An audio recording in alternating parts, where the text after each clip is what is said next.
뭐가 어떻게 됐든지 간에 중국은 지금 죽기 살기로 뛰고 있습니다. 해외로. 그러면서 과거에 이제 중국이 무조건 중국 내부에서 생산해서 우리나라 소재 부품 장비를 수입했다. 이런 약간 공식이 약간 틀어지고 있다라는 전 느낌을 받았고요.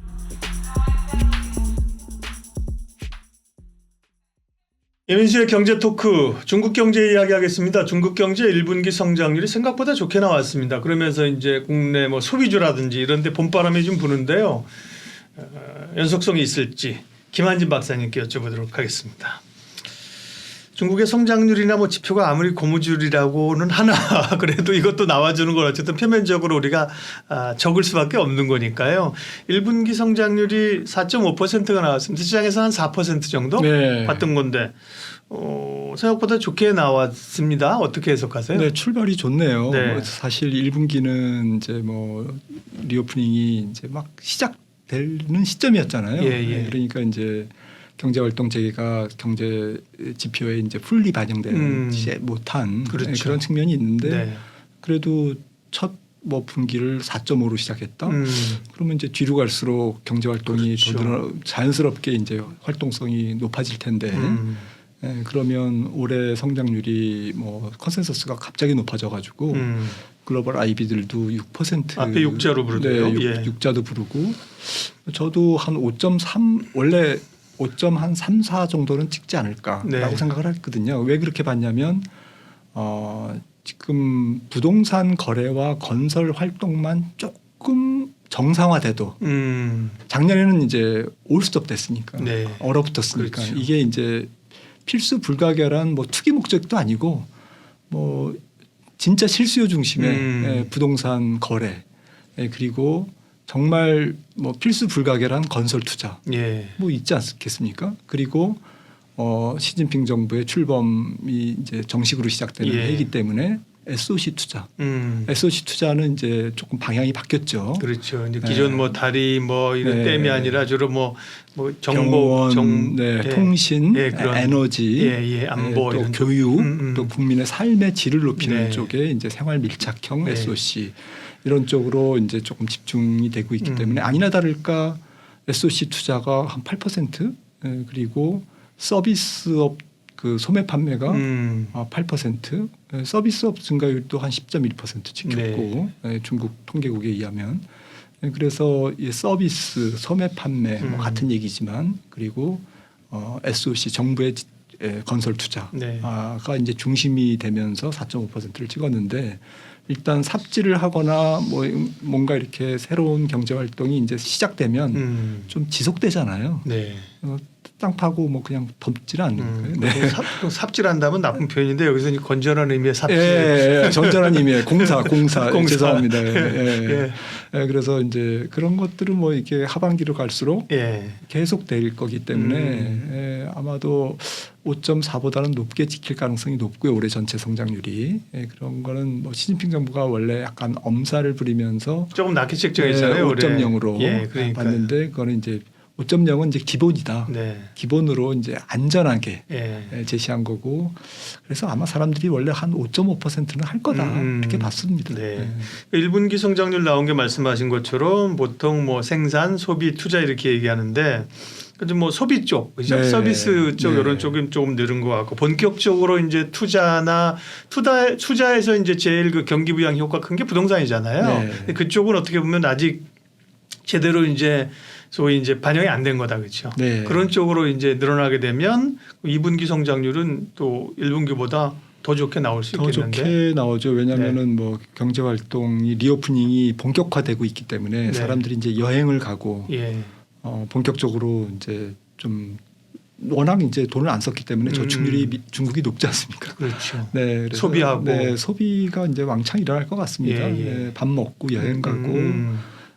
근데 사실은 이런 중국의 이번 성장의 어쨌든 뭐 내용은 우리나라에는 썩 반갑지는 않은 거죠. 왜냐하면 중국이 이제 지금도 이제 성장률 발표하면서 우리 소비들도 움직이면서 중국이 움직이면 국내 관련주들도 움직인다, 수혜다 이렇게 보고 있는데. 물론 이제 중국 분들이 국내에 와서 이제 소비도 하고 여행도 가며 오면 그거는 이제 도움이 되겠지만 이번 1분기 성장률에서 제조업 생산은 3.3%밖에 증가를 안 했어요. 네. 그러니까 제조업보다는 앞서 말씀 나눴듯이 이제 좀 안에서 중국 안에서 좀 비교육제 소위 교육할 수 없는 뭐 건설 투자는 교육할 수 없잖아요. 그렇죠. 여행 한국으로 오면 이제 여행객들이 좀 국경을 넘어서 오면 좋은데 중국 국내 여행은 뭐 우리가 교육할 수 없죠. 예. 그거는 비교육제잖아요. 근데 지금은 국내 사람들이 중국인들이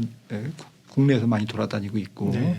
이제 이런 부분들이 이제 우리나라 입장에서는 이제 중간재라든지 소재, 부품 뭐 이런 것들을 중국에 많이 팔아야 되는데 네.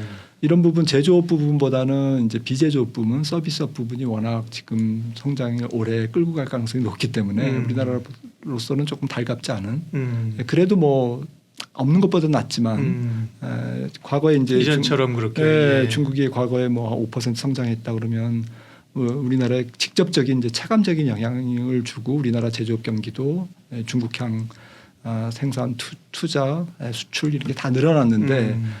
이번에는 이제 그렇지 않을 가능성이 높다. 지금 월드뱅크나 IMF에서도 이번 경기 사이클이 중국뿐만 아니라 모든 나라들이 비교육제가 많다라고 지금 지적을 하고 있습니다. 예. 네, 그러니까 여행 가고 뭐 그 국가에서 뭐 무슨 뭐 사업하고 이런 것들이 많기 때문에 조금 뭐 제조업이 굉장히 활성화되면서 교육이 활발하게 증가하는 그런 분위기가 아닐 거다. 지금 그렇게 내다보고 있는 거죠. 올해와 내년을. 네. 두 가지인데 박사님 일단 중국 내의 경기 회복, 경제 성장의 이제 결 자체가 그렇죠. 네. 지금 우리가 수혜를 직접적으로 예전처럼 받기는 좀 그때랑 다른 구조라는 말씀이신 거라 다른 그죠. 거죠. 결이 다른 거죠. 또 하나는 뭐냐면 그나마 거기다가 더해서 우리가 이제 중국에 기대서 제한적으로나마 수혜를 받아야 되는 것도 미중 관계 때문에 막혀 있단 말이죠. 네. 대표적으로 반도체라든지 그쵸. 그죠. 이런 부분들도 더 어떻게 보면 중국 경제 성장의 과실을 우리가 공유하기 어려운 그런 조건이네요. 그렇죠. 예. 네, 지금 뭐 IRA 법안이라든지 네. 또 반도체에 대한 규제라든지 이런 것들이 뭐 지금 본격화되고 있지는 않지만 네. 기업들은 지금부터 대비를 하고 있고 또 뭐 아직 지금 얼마 시간이 안 남았지 않습니까? 예. 올해까지니까 유예 기간이 반도체 장비를 일정 레벨 이상의 것은 중국에 팔 수 없는 그런 이제 법이 현재로서는 이제 얼마 남지 않았기 때문에 상당히 답답하죠. 이런 상태에서 중국은 지금 첨단 산업, 2차 전지와 반도체 부문에서 해외 기업들과 굉장히 제휴를 활발히 하고 있고 특히 2차 전지 같은 경우는 오히려 우리나라 점유율이 전 세계 2차 전지 시장 점유율이 25점 몇 %인가 이렇게 네네. 정체돼 있는데 CATL이 19%에서 거의 24%로 치고 올라왔더라고요. 자기네 뭐 3년간은. 내수 시장 캡티브 아니요. 마켓 있으니까 말고요. 내수 말고요. 아 수출하는 거군요. 네, 내수 말고 글로벌 어. 중국 제외 시장이 그렇습니다. 아 네. 우리나라 저기는 정체돼 있고요. 네. 그러니까 이게 지금 독일 3사가 지금 헝가리에 굉장히 큰 공장을 한 100기가와트를 알고 있는데 네. 중국이랑 하나요? 네, 지금 아리조나에 우리나라 저기 LG 에너지 솔루션 네. 있는 게 한 44만 정도 되잖아요. 네. 그것보다 2배가 넘는 거를 이제 헝가리에다 하는데 지금 독일 3사 자동차 회사. 근데 그 CATL이 중국은 어차피 미국은 못 들으니까 유럽 네. 쪽에 좀 힘을 실는 네. 모양이에요. 그리고 예. 유럽도 살짝 뭐 이렇게 약간 다변화를 해야 되고 또 얼마 전에 미국의 마크롱이 또 중국 갔다 왔잖아요. 네. 예. 약간 뭐 되들었죠. 예. 그래서 상당히 이제 외교적인 뭐 약간 논란이 있었는데 네.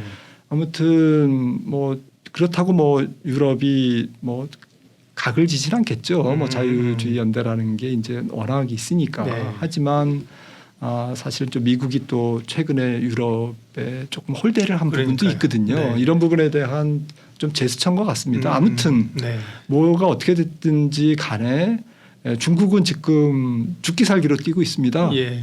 해외로. 그러면서 조금 과거에 이제 중국이 무조건 중국 내부에서 생산해서 우리나라 뭐 소재 부품 장비를 네. 수입했다 이런 약간 공식이 미국이 약간 틀어지고 있다라는 전 느낌을 받았고요. 그런 측면에서 이게 좀 일시적이지 않고 장기적으로 되면 좀 우리나라 입장에서도 좀 답답하다라는 생각을 좀 그러니까요. 그 가운데 줄타기를 우리가 잘해야 되는데 그죠? 네. 줄 꺼주고 하는 척하고 이러면서 그죠? 줄타기를 잘해야 되는데 이게 또 안보하고도 엮여 있으니까 이게 쉽지 않은 상황입니다. 그러면 미중 간의 관계는 트럼프 때는 워낙 이제 뭐 각을 세우면서 그죠? 쇼잉을 좋아하는 트럼프니까 그죠? 했었던 건데 지금 미국 뭐 행정부가 사실은 그 당이 바뀌어서 정권을 잡았음에도 보면 미중 관계는 뭐 전혀 뭐 풀어지는 건 없네요. 계속해서 갈등이 있네요. 그렇죠. 그거는 뭐 지금 상당히 공화당과 민주당 미국의 민주당이 하는 거 보면 뭐 예산 문제도 그렇습니다만 거의 뭐 약간 뭐 미세한 부분 갖고 싸우는 거지. 그게 사실은 뭐 속된 말로 도찐개찐이거든요. 그래서 외교 문제도 그런 것 같습니다. 지금 뭐 중국에 대한 정책도 오히려 뭐 통계를 보니까 오바마 정부 때 트럼프 때보다 훨씬 더 중국에 대한 규제가 더 많았더만요. 그러니까 오바마 때, 지금 부시 때 말고 그러니까, 민주당 때 오히려 트럼프 때 오바마 때보다 중국에 대한 규제 건수, 뭐 법안 뭐 이런 것들이 더 적더라고요. 그런 식으로 초당적이라는 거죠. 네. 지금 국익을 위해서 하는 거죠. 국익을 위하고 미국은 좀 실용주의지 않습니까? 일단 국익에 도움이 되면 그냥 무조건 그냥 뭐 밀고 나가는데 지금 미국이 좀 급하죠. 중국이 너무 많이 쫓아왔기 때문에 기술력이. 그래서 소위 뭐 그 투키티데스 함정 이제 중국을 견제해야 되는 거는 미국의 지도부들이 뭐 당을 떠나서 그죠? 그 리더들이 핵심 리더들이 다 가지고 있는 거니까 그죠? 잘 변하지 않는다는 거 이번에 확인했습니다. 그죠? 사실 트럼프가 그만두면 뭐 그 좀 개선이 되지 않을까 생각했는데 뭐 전혀 개선된 게 없고요. 그러다 보니까 뭐 중국은 또 중국 나름대로 갈 길을 찾아야 되니까 약간 또 좀 오버 액션 할 수 있잖아요. 그렇죠. 대만 문제 이런 거 가지고 계속 건들고 이러면서 대만에서 뭐가 터지는 거 아니야. 뭐 이런 군사적인 갈등들도 있고 그러는데 그 지정학적 얘기라 좀 여쭤보기 좀 그런가요? 그런데 뭐 지금 뭐 전쟁이 일어날지 안 할지는 아무도 모르죠. 뭐 우크라이나 러시아 전쟁도 뭐 19명이 전문가가 일어날 수 없는 전쟁이라고 얘기했잖아요. 그러니까 전쟁은 원래 역사적으로 예측대로 안 가는 거라고 합니다. 근데 저도 뭐 주워 들은 얘기로는 일어날 수가 없죠. 지금 중국이 그동안 대만을 같은 동포로 생각하잖아요. 그런데 거기를 폭격하면서 뭔가 이루겠다. 그리고 TSMC를 완전히 없애면서 그 땅을 점령하겠다. 이런 시나리오가 맞질 않는 거고요. 무엇보다도 군사력 측면에서는 아직 속된 말로 잽이 안 됩니다.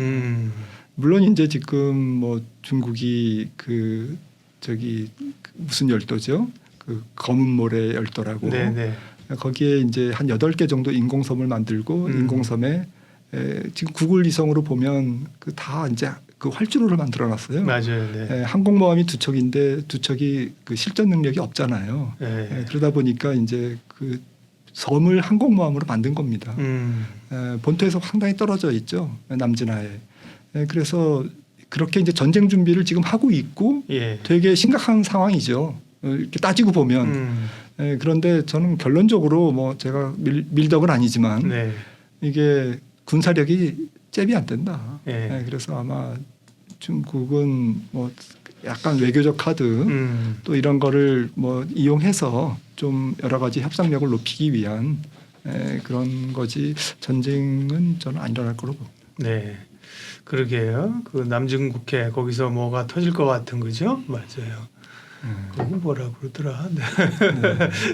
맞습니다. 군사적으로 뭐 우리 북한 뭐 문제도 그렇고요, 그죠? 참 뭐 쉽지 않은 투자할 때 생각해야 될 게 뭐 너무 많은 상황들입니다. 그러면 요까지만 여기 있으면 여쭙겠습니다. 아까 이제 미국 얘기 나올 때 이제 사실은 올해 지금 계속 걱정하는 게 미국의 부채한도 협상 이거를 이제 여름에 조정받을 때쯤 핑계가 될 거야, 빌미가 될 거야로 보는. 원래는 뭐 1월인가 해야 되는데 지금 뭐 질질 끌면서 한 뭐 6, 7월까지는 끌 수 있다. 뭐 그때 이제 고갈되면 또 문제될 수 있다. 그렇죠. 그런 우려가 많은데 미국의 부채한도 협상 관련해서는 어떻게 보세요? 뭐 데이트라고 그러죠. 이제 그게 고갈돼서 네네. 부도가 나는 이제 그런 D-Day가 언제냐. 네. 7월 뭐 세금이 얼마나 거치냐에 따라 조금 달라지지만 네. 보통 한 7, 8월로 보고 있고 그러니까 일단 뭐 지금 미국의 최근의 여론조사를 보니까 피곤하다. 대충 해라. 그래서 공화당이 좀 명분이 조금 사라진 것 같아요. 그리고 뭐 예산안도 보니까 공화당이 주장하는 것도 뭐 크게 차이도 안 나요. 네. 근데 그거를 뭐 이제 정치적으로 그냥 네. 뭐 우리나라랑 똑같은 것 같습니다. 그래서 좀 더한 것 같기도 하고요. 그래서 뭐 짜고 치는 곱슬업이겠지만 이제 시장은 사실은 이제 그렇게 되면 가뜩이나 이제 은행 시스템도 살짝 뭐 이렇게 여러 가지 뭔가 이제 핑계로 삼을 수는 있거든요. 그리고 뭐 다행히 이제 경기는 약간 슬로우 다운되는 분위기지만 일단 이런 것들이 빌미가 돼서 금리가 튀면 조금 머리가 아프잖아요. 그러니까 이제 연준이 저기 미국 중앙 정부가 셧다운한다, 문을 닫는다 이러면 이제 금리가 일단 먼저 튀거든요. 그리고 신용 스프레드가 올라가고 공무원 월급 못 주고 뭐 이렇게 되면 뭐 이게 좀 일파만파 뭐 영향을 주지 않습니까?